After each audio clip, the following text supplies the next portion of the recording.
ब्रेकनंतर आपल्या सगळ्यांचं पुन्हा एकदा स्वागत। जालन्यातल्या अतिवृष्टी अनुदान घोटाळा प्रकरणामध्ये आता आणखी एक आरोपी अटकेत आहे। जालन्याच्या आर्थिक गुन्हे शाखेकडून ही कारवाई करण्यात आलेली आहे।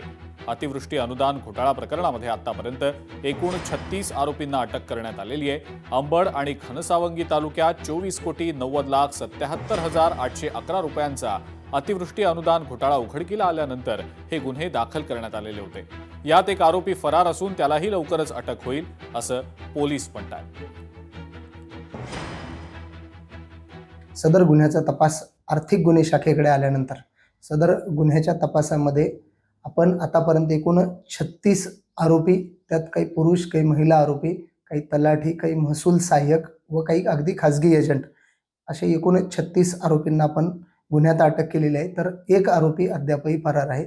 सदर आरोपीचा देखील शोध सुरू आहे। अमरावतीमध्ये अवैध सावकारीवर कारवाई करण्यात आलेली असून सहकार विभागाकडून 2 ठिकाणी धाड टाकण्यात आलेली आहे आणि या दरम्यान काही कोरे धनादेश आणि खरेदी खतं जप्त करण्यात आल्याची माहिती मिळते।